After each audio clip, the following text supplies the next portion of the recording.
Baiklah, untuk pembicara yang pertama sudah hadir bersama kita Dr.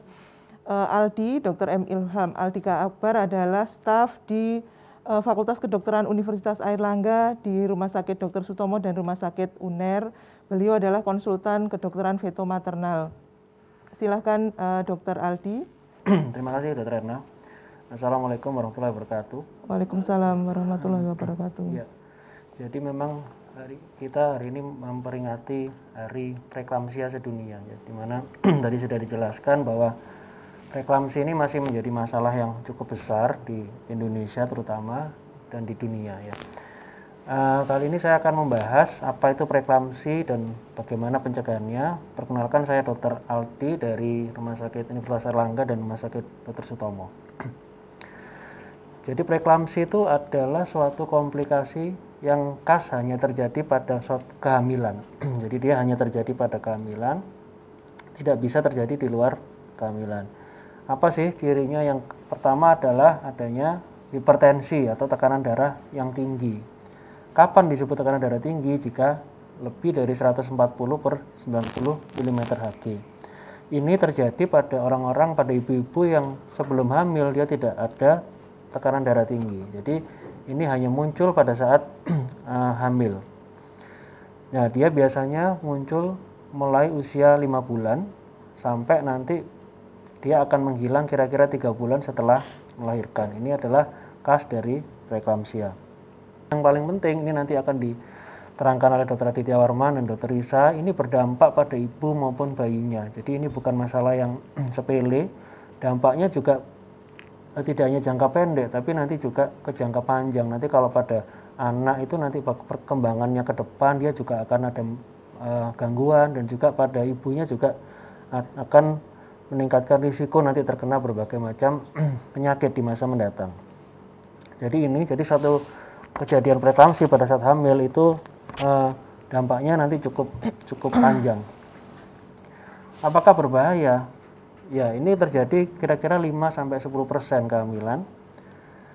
Nah, tapi dia menyebabkan 14% kematian ibu di seluruh dunia. Jadi cukup tinggi angkanya kematiannya, terutama di negara-negara berkembang. Kalau di negara maju sudah sangat berkurang. Kalau kita lihat per tahun angka absolutnya ya sekitar 22.000 di Asia, 25.000 di Afrika ya, di Amerika Latin sekitar 3.800.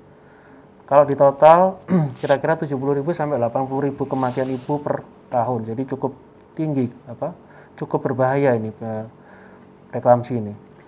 Dan lebih parahnya lagi menyebabkan sekitar 500.000 kematian bayi per tahun. Ini karena nanti biasanya pada preeklamsi sering terjadi lahir persalinan yang prematur. Jadi bayi-bayi lahir prematur, di mana ini yang menyebabkan mereka rentan untuk mengalami kematian. Kalau kita lihat dari WHO ya, penyebab kematian ibu itu apa saja sih sebenarnya? Kalau kita lihat ini sesuai tadi, preeklamsi menjadi nomor ketiga di dunia. Jadi selain penyakit-penyakit pada saat kehamilan, kemudian ada perdarahan nomor 2, dan preeklamsi menjadi nomor 3. Ini di seluruh dunia. Apa penyebabnya? Ini yang sering ditanyakan. Jadi penyebab utamanya adalah plasenta. Jadi ari-ari ya. Kalau ibu semua tahu, ari-ari itu penyebab utamanya. Jadi di sana terjadi suatu perubahan, jadi suatu proses yang tidak normal pada perkembangan ari-arinya, sehingga dari ari-ari ini akan menghasilkan zat-zat yang berbahaya untuk kehamilan ya. Jadi zat-zat tersebut akan disebarkan ke darah ibu, jadi ke seluruh darah ibu, dan ini akan disebarkan ke seluruh organ ibu, dan itu yang akan menyebabkan gangguan atau gejala-gejala dari preeklamsi. Selain itu juga ada faktor dari ibunya sendiri, yaitu adanya penyakit-penyakit metabolik ya pada ibunya, atau penyakit-penyakit infeksi atau penyakit-penyakit kronis. Itu semua bisa menyebabkan, memicu juga munculnya gejala-gejala preeklamsi. Tapi yang paling utama di sini adalah faktor plasenta. Nah, ini adalah beberapa faktor risiko. Jadi sebelum hamil, nanti dia akan menjadi hamil, dan nanti akan menjadi preeklamsi. Apa saja faktor risiko yang penting? Yang pertama paling penting adalah riwayat preeklamsi. Jadi kalau seorang ibu sudah pernah preeklamsi sebelumnya, maka kedepannya itu akan terjadi peningkatan risiko sekitar 7 kali lipat untuk mengalami preeklamsi pada kehamilan berikutnya. Kemudian juga hipertensi kronis dari penelitian kami sekitar 60% orang-orang dengan hipertensi kronis akan menjadi preeklamsi kalau dia hamil. Kemudian hamil pertama ini harus hati-hati, ibu-ibu semua terutama mama-mama muda ini ya, Mahmud ini harus hati-hati. Hamil pertama itu paling berisiko terjadi preeklamsi. Kalau hamil pertamanya normal, insya Allah yang kedua, ketiga akan lebih aman. Kemudian pasangan baru, kemudian usia ya, kalau usianya terlalu muda ya, atau usianya terlalu tua di atas 35 tahun itu juga berisiko. Kemudian kegemukan ini juga ini yang sering problem saat ini. Kehamilan kembar ya, semakin banyak bayi di dalam maka semakin besar risikonya. Jarak antar kehamilan, kalau jaraknya terlalu mepet ya, di bawah 2 tahun atau terlalu jauh di atas 10 tahun itu juga berisiko terjadi preeklamsi. Dan juga seperti program bayi tabung itu juga meningkatkan risiko preeklamsi. Dan juga riwayat-riwayat penyakit ya, riwayat penyakit metabolik tadi, diabetes, hipertensi, dan penyakit lupus ya, dan lain sebagainya itu meningkatkan risiko preeklamsi. Apa gejalanya? Ini yang paling penting adalah peningkatan tekanan darah, kita lihat di sini, dan juga biasanya terjadi bengkak. Bengkaknya itu terjadi di seluruh tubuh. Jadi kalau bengkak hanya pada kaki saja biasanya cenderung normal pada kehamilan. Tapi kalau bengkaknya pada preeklamsi cenderung pada seluruh tubuh. Dan kemudian dari kencingnya kalau diperiksa ada gambaran protein atau albumin yang positif.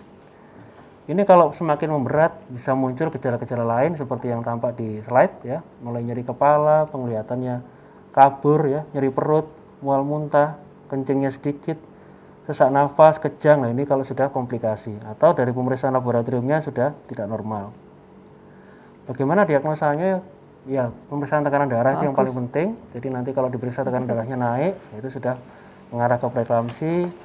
Dicek, ini kita cek yang ini adalah pemeriksaan kencing ya. Jadi dengan melakukan pemeriksaan kencing dicelup nanti bisa dilihat atau dibakar itu ini ada protein positif atau tidak ya. Kemudian diambil darahnya, nanti kita bisa lihat ada gangguan kah pada livernya, gangguan pada ginjalnya dan lain sebagainya. Dan juga kita bisa lihat dari USG. Pada USG biasanya preeklamsi janinnya cenderung lebih kecil, ada gangguan pertumbuhan pada janin.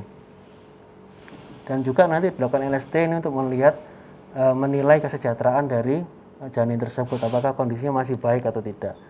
Seringkali bisa terjadi gangguan detak jantung pada preeklamsi.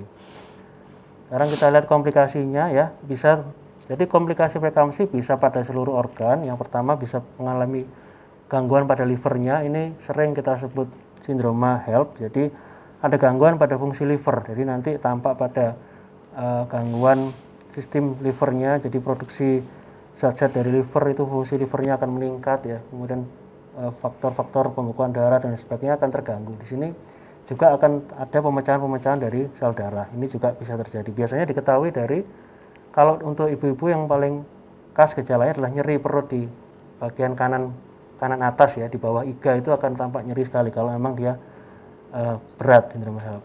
Nah, ini yang sering adalah kejang. Jadi pada preeklamsi yang kita takutkan adalah kejang. Jadi dia bisa mengalami kejang atau yang disebut eklamsi. Nah, ini dia ibu itu bisa kejang. Kalau setelah kejang dia bisa sadar atau dia bisa koma. Itu yang kita takutkan. Bisa juga pada saat kejang terjadi stroke ya. Jadi terjadi pecahnya pembuluh darah di otak. Itu yang berbahaya. Jadi ini yang komplikasi yang kita takutkan pada preeklamsi. Biasanya terjadi pada ibu-ibu yang tekanan darahnya sangat tinggi, yang tidak bisa dikontrol ya. Ada juga namanya edema paru. Jadi paru-parunya bengkak ya. Paru-parunya mengalami pembengkakan. Kenapa? Karena terisi oleh cairan. Jadi pada preeklamsi cenderung cairan di dalam darah itu cenderung keluar ya, keluar dari sirkulasi sehingga dia lebih gampang mengalami paru-paru terisi cairan sehingga menyebabkan sesak napas yang hebat. Pada janin tadi ada gangguan pertumbuhan, ini biasanya nanti dijelaskan lebih lanjut, atau lahir prematur. Kenapa? Karena pada preeklamsi nanti dijelaskan Dr. Ninta, penata laksanaannya adalah dengan dilahirkan karena masalahnya pada plasenta. Seringkali terjadi preeklamsi itu pada usia yang masih prematur sehingga bayi-bayi lahir prematur nanti ini dengan berbagai problemnya. Ada juga robekan plasenta, jadi kalau tekanan darahnya terlalu tinggi maka plasenta itu akan robek sehingga menimbulkan perdarahan di dalam rahim. Apakah bisa dicegah preeklamsi ini? Bisa ya, dengan beberapa cara. Jadi yang penting sebenarnya sebelum hamil itu yang penting kita kendalikan faktor risiko, jadi berat badan diturunkan, mengatur diet, pola hidup sehat, jarak kehamilan tadi diatur yang baik, kemudian waktu kehamilan, jadi jangan terlalu tua atau terlalu muda tadi ya. Penyakit-penyakit yang misalnya ibu itu ada penyakit, maka diobati dulu sampai dia penyakit tersebut sembuh atau terkendali, baru dia boleh hamil. Juga kita lakukan suplementasi, jadi vitamin, jadi selama perencanaan kehamilan itu diberikan multivitamin, kemudian diberikan suplemen, makanan, dan lain sebagainya. Pada saat hamil bagaimana? Kita bisa lakukan screening pada trimester pertama ya, sekitar 11-14 minggu, dicek faktor risikonya, diperiksa pemeriksaan fisik, laboratorium maupun USG. Kalau memang dia berisiko tinggi, maka akan diberikan obat-obatan, yaitu di sini aspirin dosis rendah dan kalsium. Nanti dokter yang akan meresepkan obat-obatan ini sesuai dengan indikasi. Kemudian kalau memang berisiko tinggi, maka dia harus ANC atau pemeriksaan kehamilan harus lebih sering dan lebih intensif, jadi tidak seperti yang biasanya. Ini untuk memonitor kondisi dari ibu. Alternatif lain ini tidak disarankan ya. Semua ini tidak bisa mencegah dari preeklamsi. Nah, ini yang terakhir dari saya, kapan sih ibu-ibu itu harus waspada terjadi preeklamsi? Pertama, kalau tadi memiliki faktor risiko ya, seperti yang sudah disebutkan, kalau ada riwayat preeklamsi sebelumnya, hipertensi, penyakit ginjal, diabetes, autoimun, ini 5 besar ini. 5 besar ini yang paling tinggi risikonya. Kalau ada ini, berarti sudah langsung masuk kategori risiko tinggi.